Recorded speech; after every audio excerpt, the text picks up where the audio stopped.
Sebuah kisah mahakarya terbaik dari Esa Mintarja yang sangat populer di masanya, berlatar belakang kerajaan Singasari.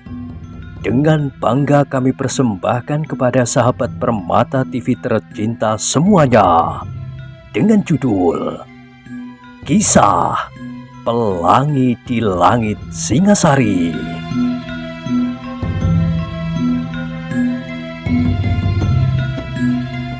Pada kesempatan yang sangat baik ini, kita masuk pada episode yang ke-254. Selamat menikmati.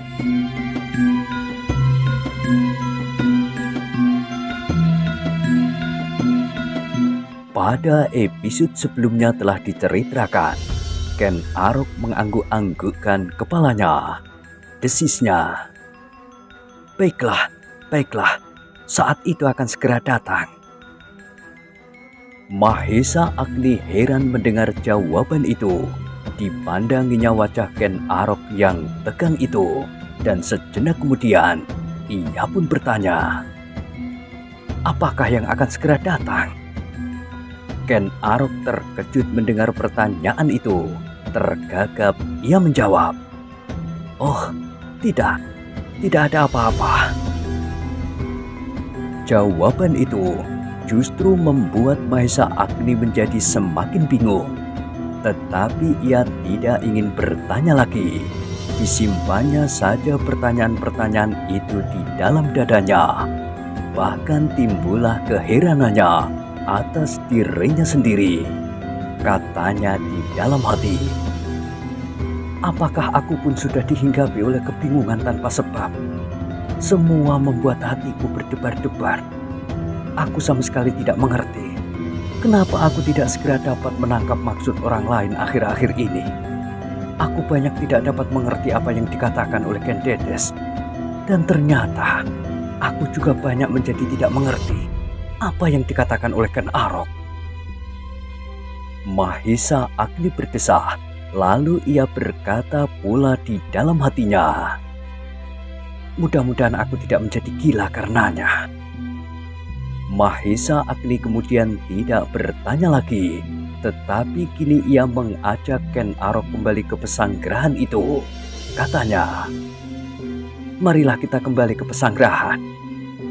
Ken Arok menggelengkan kepalanya.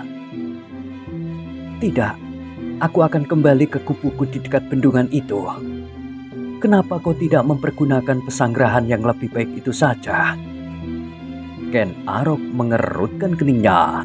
Namun demikian ia menjawab, "Aku lebih senang berada di antara kalian. Biarlah pesanggrahan itu ditunggui oleh beberapa orang prajurit yang harus membersihkan dan menjaga segala macam isinya."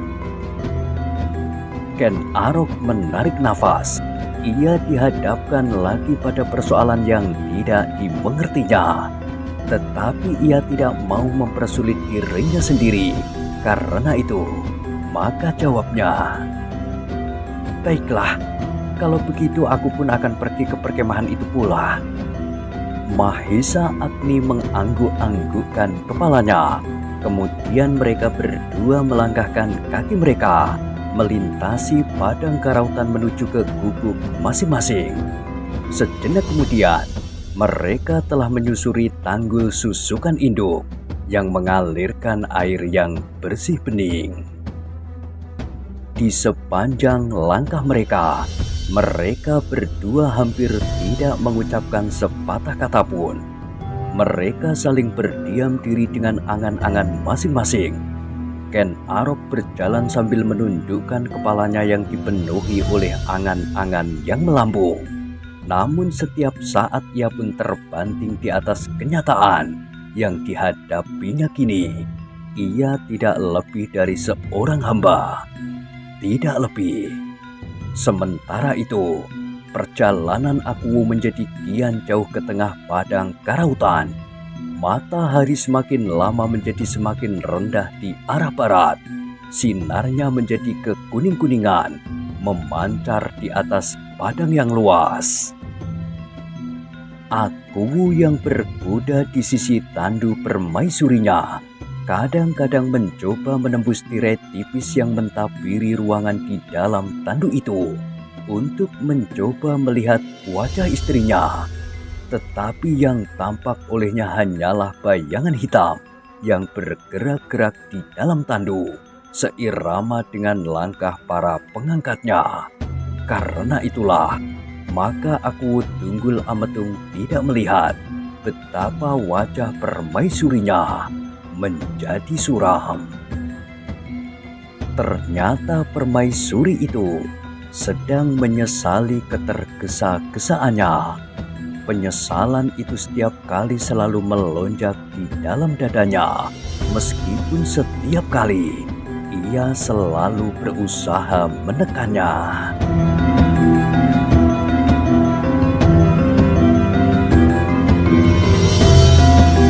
Ketika pesanggerahan dan taman di tengah-tengah padang itu sudah tidak dapat dilihatnya lagi, permaisuri itu menekankan telapak tangannya di atas dadanya. Ia merasa seakan-akan sesuatu telah tertinggal di padang yang luas itu, dan yang tertinggal itu agaknya terlampau berharga baginya. Tiba-tiba saja permaisuri itu berdesah. Ketika ia memandang keluar, dilihatnya bayangan suaminya berkuda di sisinya, dan tiba-tiba saja pertanyaan seperti yang ditanyakan kepada Mahesa Agni telah mengganggunya pula. Apakah gunanya pasukan Tumapel itu di padang Karautan? Bukankah pekerjaan mereka di sana sudah selesai? Bendungan sudah siap, air sudah siap. Air sudah naik tidak saja ke susukan induk, tetapi sudah naik ke parit-parit dan sawah-sawah. Sedang taman yang dijanjikan oleh aku Tunggul Ametung itu pun telah siap pula. Sehingga bukankah dengan demikian para prajurit di padang Karautan itu sudah tidak berguna lagi? Pertanyaan-pertanyaan itu ternyata telah memepatkan dadanya. Betapapun ia berusaha, namun serasa dadanya selalu didesak-desak oleh pertanyaan-pertanyaan itu, sehingga terasa akan retak.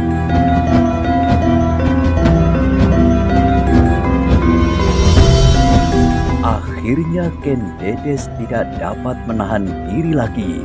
Hampir-hampir di luar sadarnya, tangannya bergerak membuka tirai tandunya. Aku melihat tirai yang tipis itu terbuka. Segera ia mendekatinya sambil bertanya, "Apakah ada sesuatu yang perlu kau katakan, Ken Dedes?" Sejenak Ken Dedes menjadi ragu-ragu, tetapi di dalam hatinya ia berkata, "Bukankah aku hanya sekedar bertanya tentang prajurit di padang Karautan?" Ken Dedes terkejut ketika aku sudah berada dekat di sampingnya sambil mendesaknya. "Apakah kau akan mengatakan sesuatu?" "Hamba tuanku," jawab permaisurinya terbata-bata. "Tetapi, ampun tuanku, hamba akan hanya sekedar bertanya saja." "Katakanlah, apakah tugas para prajurit di padang Karautan itu sudah selesai, tuanku?" Aku Tunggul Ametung mengerutkan keningnya. Sejenak kemudian dijawabnya, "Iya, aku kira pekerjaan mereka telah selesai hampir seluruhnya." "Lalu, apa pulakah yang masih mengikat mereka untuk tetap berada di sana, tuanku?" Pertanyaan itu menimbulkan keheranan di hati aku, tetapi ia menjawab, "Memang mereka sudah tidak mempunyai pekerjaan yang khusus, tetapi mereka masih harus menunggui taman itu, dan apabila memungkinkan, mereka akan membuat sebuah pesanggerahan, bukan sekedar pesanggerahan darurat." Permaisuri Ken Dedes mengangguk-anggukkan kepalanya. Keinginannya untuk mengutarakan perasaannya semakin mendesaknya.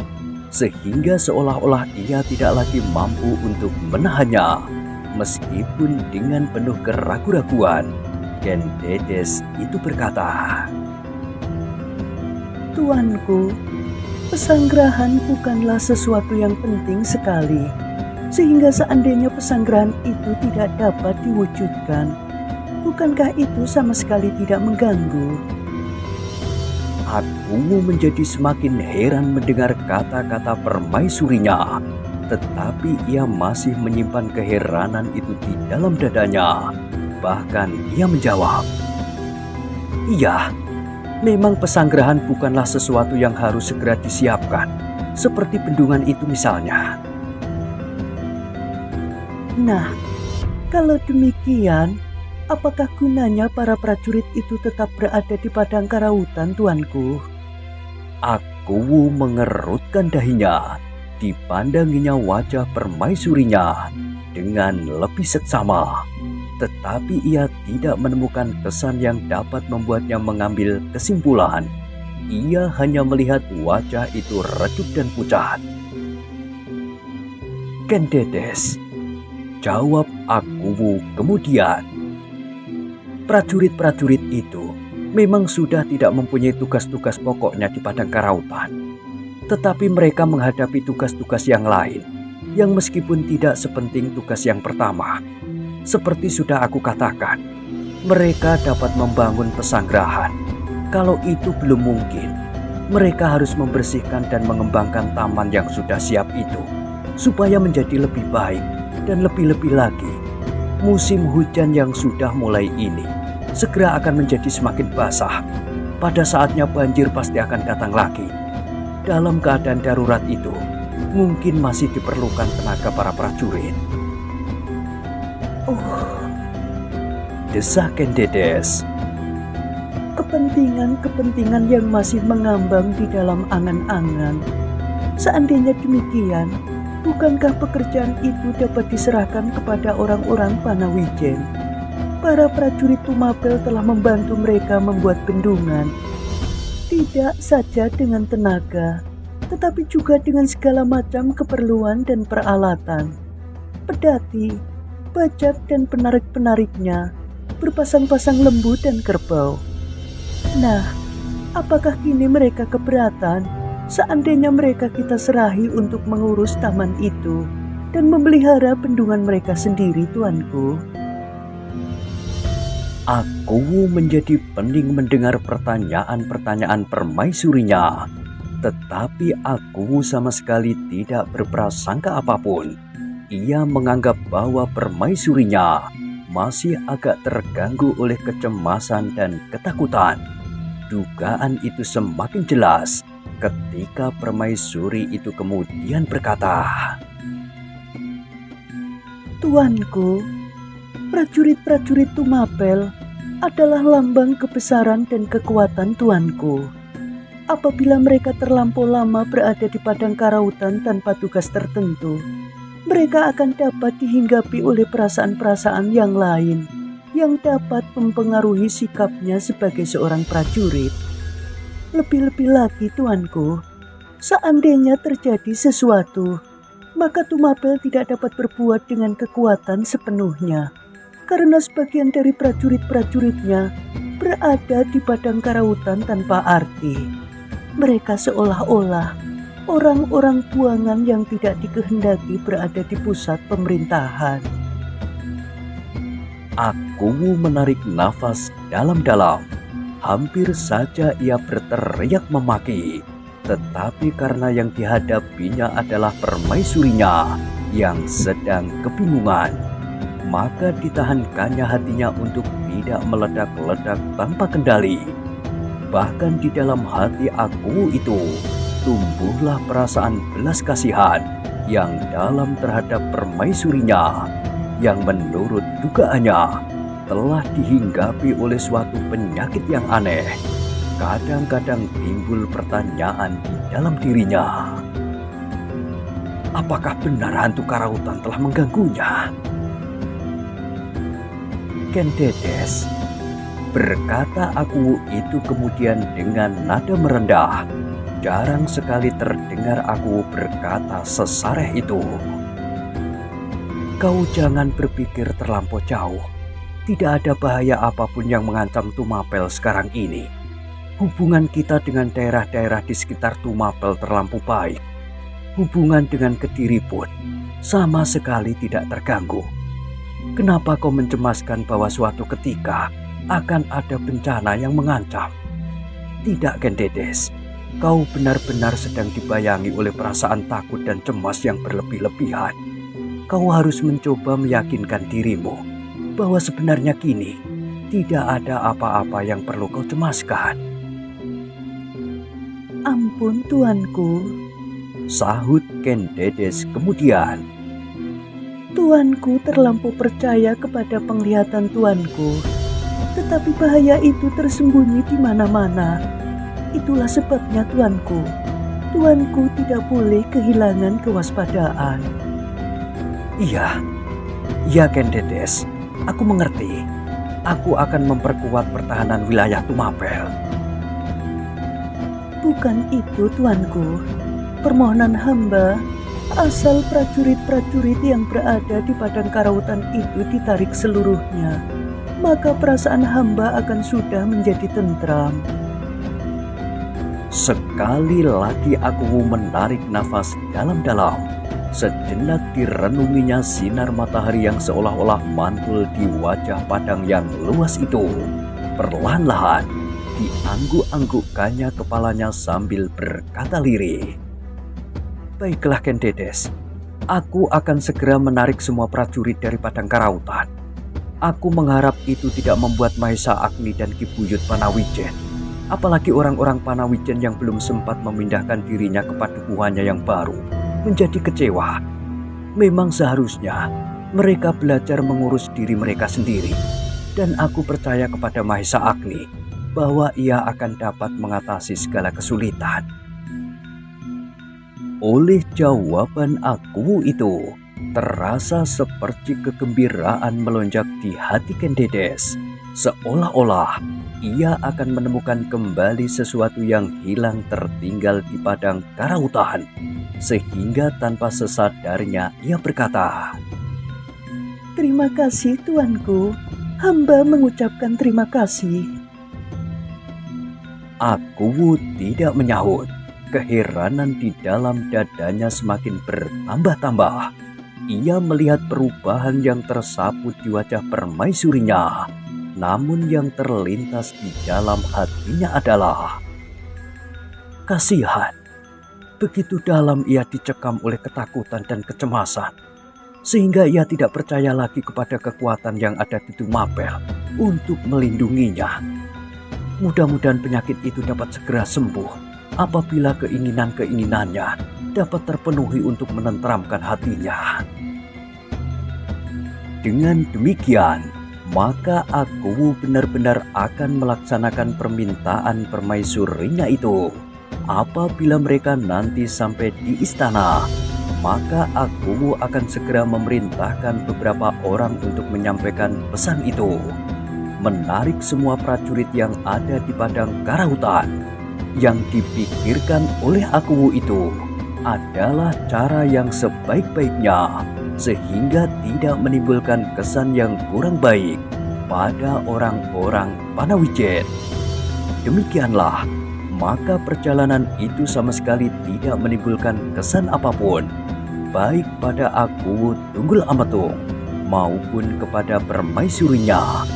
Mereka lebih banyak diam, terbenam di dalam angan-angan masing-masing. Ketika mereka bermalam di perjalanan, aku telah membentengi tandu permaisurinya dengan prajurit-prajurit yang berjajar rapat supaya Ken Dedes tidak ketakutan. Namun bagaimanapun juga, Ken Dedes yang berbaring di sisi tandunya bersama pamomongnya masih juga nampak gelisah dan cemas. Sebenarnya lah bahwa tidak ada kekuatan yang betapapun besarnya untuk dapat melepaskannya dari kecemasan, karena kecemasan dan kegelisahan itu melonjak dari dalam dirinya sendiri. Dan ternyatalah kemudian Ketika mereka sudah sampai di Tumapel, maka Aku Tunggul Ametung segera merencanakan untuk memanggil prajurit-prajuritnya yang berada di padang karautan. Namun ia menjadi semakin bingung ketika ternyata pendirian permaisurinya selalu berubah-ubah. Pada suatu ketika, Ken Dedes seolah-olah memaksa Aku untuk segera memanggil pasukan itu. Namun di saat yang lain, dengan penuh ketakutan Ken Dedes berkata, Jangan tuanku memanggil prajurit-prajurit itu. Kasihan Kakang Maesa Agni dan orang-orang Panawijen. Apabila terjadi bencana, apalagi banjir, tidak ada pasukan yang akan menolong mereka. Aku menarik nafas dalam-dalam. Aku tidak mengerti bagaimanakah sebenarnya yang kau kehendaki. Aku dapat saja melakukannya, menarik pasukan itu, atau membiarkannya di padang karautan. Langit sudah terlampau sering dibayangi oleh awan yang kelabu dan hujan yang sudah terlampau sering turun. Semakin lama kita semakin dalam masuk ke dalam musim basah, tuanku. Aku mengangguk-anggukkan kepalanya. Baiklah Ken Dedes, pasukan itu akan aku biarkan saja di padang karautan. Terima kasih, tuanku. Ternyata tuanku masih tetap memikirkan nasib orang-orang Panawijen. Aku tidak akan pernah melupakannya. Aku itu berhenti sejenak. Nah, sekarang beristirahatlah. Banyak-banyaklah beristirahat. Jangan memikirkan apapun juga. Permaisuri mengangguk-anggukkan kepalanya. Perlahan-lahan ia pergi ke biliknya. Namun setiap kali ia selalu menelungkupkan dirinya di atas pembaringannya. Bahkan kadang-kadang terdengar ia berdesah berkepanjangan. Tuanku membuat seluruh isi istana ini menjadi bingung. Emban pamomongnya setiap kali mencoba menghiburnya. Sebaiknya tuanku melepaskan segala masalah. Tuanku harus menenangkan diri. Tuanku adalah bulan di malam hari bagi istana ini. Seperti tuanku Tunggul Ametung adalah matahari di waktu siang.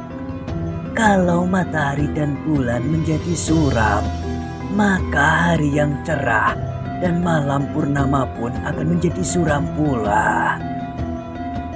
Ken Dedes selalu mengangguk-anggukkan kepalanya. Permaisuri itu selalu dapat mengerti.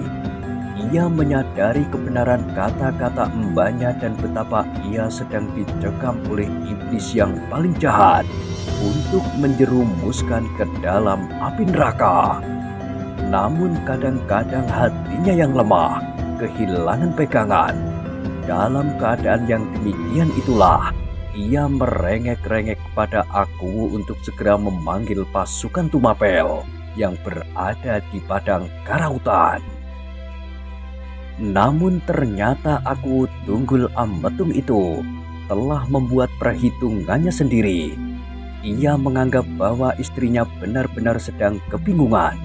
Aku menganggap bahwa sebenarnya permaisurinya sedang dicekam oleh ketakutan.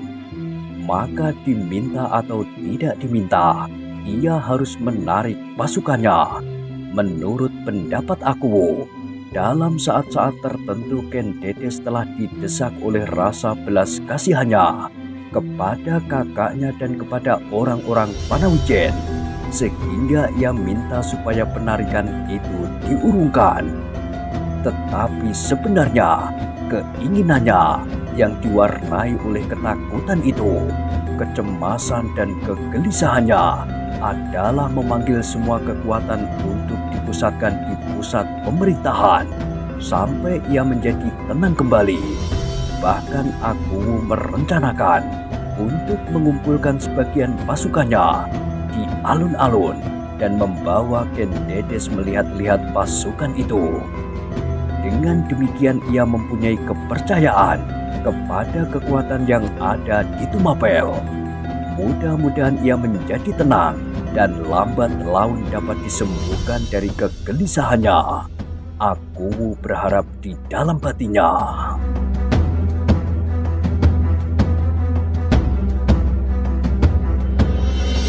Tetapi yang masih tetap gelap bagi aku, kenapa tiba-tiba saja Ken Dedes justru pada saat ia berada di padang karautan yang sepi dihinggapi oleh perasaan takut yang berlebih-lebihan itu?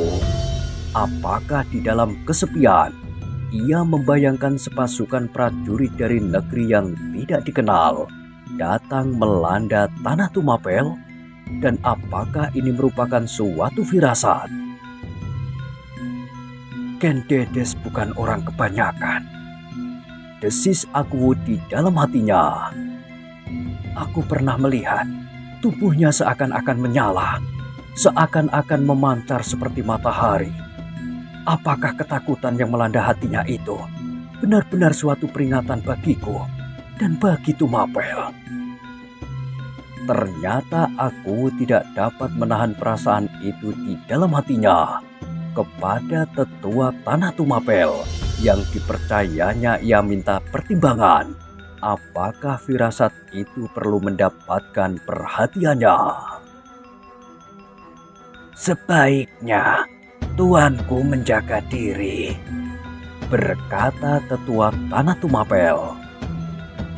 Tidak ada jeleknya tuanku berhati-hati, dan tidak ada salahnya apabila pasukan itu ditarik dari padang karautan. Bukankah menurut tuanku aku Tunggul Ametung, di padang karautan itu telah ada Angger Mahesa Agni, kakanda tuanku Permaisuri, yang sangat berpengaruh atas orang-orang Panawijen. Dan aku Tunggul Ametung mendengarkan nasihat itu.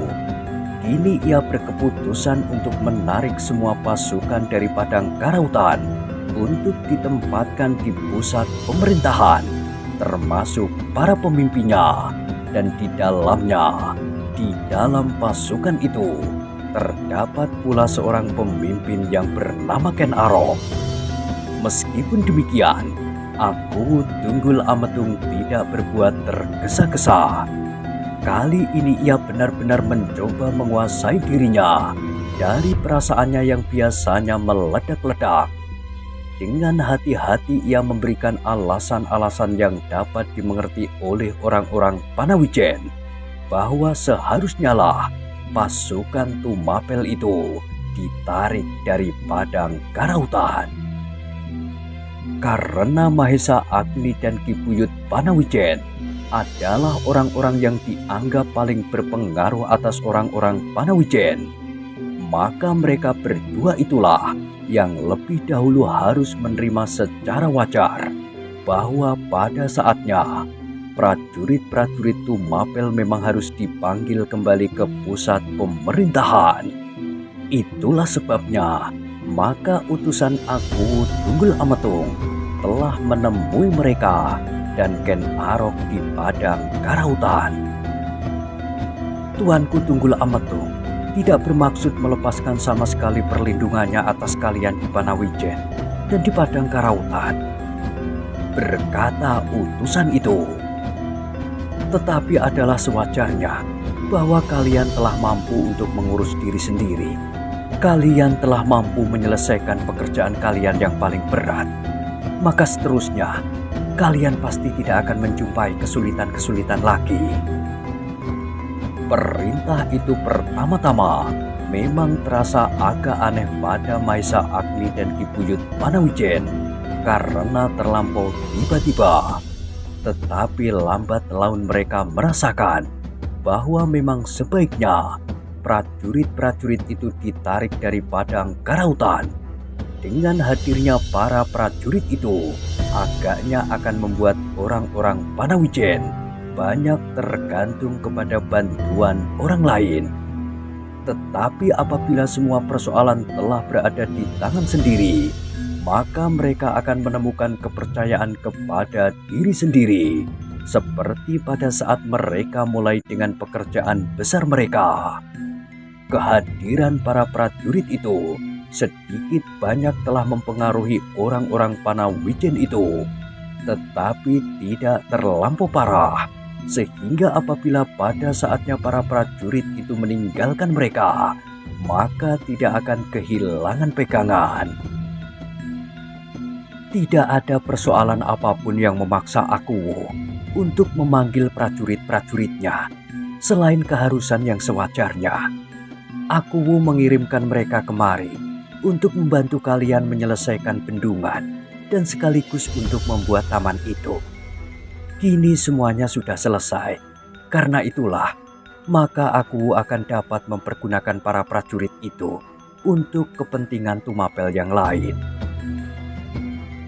Mahesa Agni mengangguk-anggukkan kepalanya. Jawabnya, "Iya, kami dapat mengerti. Memang berat untuk melepaskan kawan yang telah banyak berjasa di dalam pekerjaan besar yang telah kami selesaikan. Bahkan kami merasa sedikit cemas bahwa kami akan kehilangan sebagian dari kemampuan kami di padang karautan. Namun kami dapat mengerti bahwa akhirnya saat itu akan datang."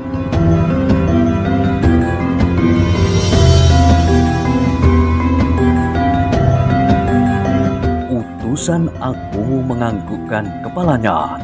Ia merasakan jawaban Mahesa Agni benar-benar dilandasi oleh pengertian yang mantap. Bukan sekedar keharusan yang dipaksakan tanpa dapat membantah lagi.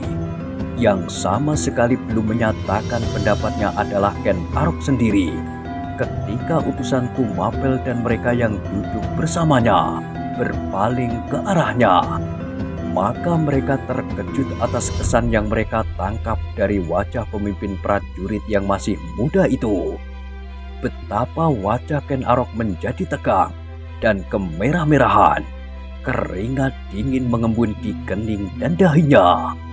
Kesan yang pertama-tama menyentuh perasaan mereka yang melihat adalah bahwa Ken Arok yang telah sekian lama berada di padang karautan bersama-sama dengan orang-orang Panawijen merasa terkejut dan berkeberatan apabila tiba-tiba saja ia harus kembali ke Tumapel.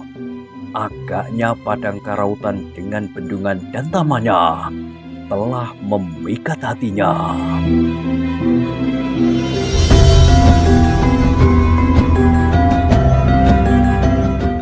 Nah, bagaimanakah kisah selanjutnya? Silakan ikuti terus kisah Pelangi di Langit Singasari pada episode berikutnya. Sampai jumpa.